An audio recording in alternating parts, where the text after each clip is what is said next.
ਨੂੰ ਜਿਸ ਤਰ੍ਹਾਂ ਰਿਪੋਰਟ ਸੀ ਕਹਿ ਰਹੇ ਹੋ ਕਿ ਜ਼ਿੰਦਾ ਦਫਨਾਇਆ जी ਗਿਆ। हाँ जिंदा दफनाया गया। मार के जिंदा 2 तो 2.5 घंटे रिपोर्ट दसेंदी पी 2 तो 2.5 घंटे बच्चा साह चराए गए।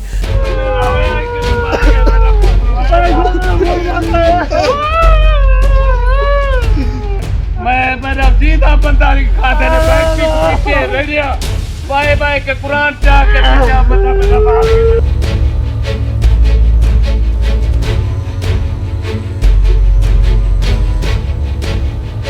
मुदस्सिर की बातों को लाइक करें, सब्सक्राइब करें और बेल आइकन को प्रेस करें ताकि नए आने वाली अपडेट आप तक पहुंच सके। अस्सलाम वालेकुम नाज़रीन, आपका मेज़बान मुदस्सिर रशीद आपकी खिदमत में हाजिर है और आप देख रहे हैं मुदस्सिर की बातें। देखते हैं सुनते कानों को मुदस्सिर का सलाम।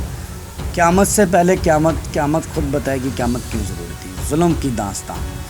डीजी खां की फैमिली के साथ एक ऐसा जुल्म और लाहौर में आवाज़ बनने के लिए आए हैं सवालिया निशान।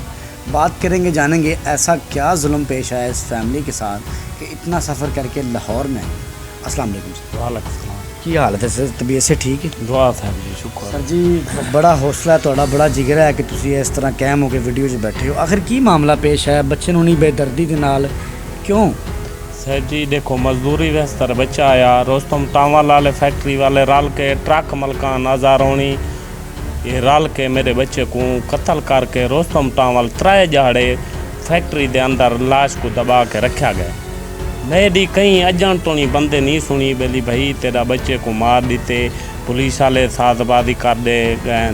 मैं दी कहीं बंदे नहीं सुनी, उन्हें दिन रल के बंदे को छोड़ दीते, गाड़ी को छोड़ दीते, 2 नंबर करके छोड़ दीते। मेरे को प्रूफ है। हाँ जी। मैं कहीं बंदे दो वे ना धक्के खा खाइए पर्चा चाहिए वदा लिस्टा चाहिए वदा मेरी कहीं नहीं सुनी है जान तो नहीं।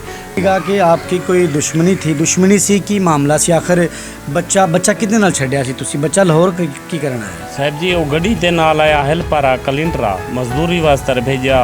मैं दे बाजू टूटा है मजदूर बंदा वा गरीब बंदा वा, मैं मजदूरी वास्ते भेजा। वो गड्डी के पास भेजे बेली मजदूरी वास्ते आन के ही था बंदे बाजियादगी करके मार दीते। जे गाड़ी दे विच जा असला छड्या सी? ट्रक वाले नाल हाँ छड्या? ट्रक नाल सही छड़िया। ये ट्रक ड्राइवर ने बच्चे ਨੂੰ ਮਾਰਿਆ ਕੀ ਕੀਤਾ? जी हाँ ट्रक ड्राइवर फैक्ट्री मलकान रल के ये बंदे मैं को दिलासा दे के भाई 200 रुपया घन के बाहर चले गए, बंदा तेरा वापस नहीं आया। मतलब कि उन्होंने कहा कि बच्चा 200 रुपये लेके फैक्ट्री बाहर चला गया। बाहर चले गए। देखो 3 जाड़े के बाद लाश में को मिली है डेढ़ कैसे बार पता चलिया कि बच्चा मर अल्लाह गया? ताला को जानने वाला फैक्ट्री दे गेट से खड़ा है के भाई हर जगह फेरावे कोई कोला पुराना सटाक लगा हुआ है 10 तो 15 फुट ऊपर ढेर लगा हुआ है। वो कुछ चेक कर गिनो उथा जले चेक कराए भाई गाड़ी वाला यही चेक करांदा रह गया। मैं कहा भाई ये जगह क्यों छोड़े ना पूरे से बच्चे नु जो कॉलेज वेख्या है जले चेक कीते बंदा नजर आ गए। किस तरह अपने बच्चे साहब जी ना पूछो हाल अजन तो नहीं भी मैं को कोई शायद आ पता कानी लाहौर आए किथा बैठा किथा नहीं बैठा उभा कहते लम्मा कहते कोई शायद आ पता नहीं। निके निके मेरे मासूम बच्चे उथा पीछे रोल गए, मैं इत्थे लाहौर रोल गया। कोले दे विच जो सुटिया उदों मरिया या उस तो पहले?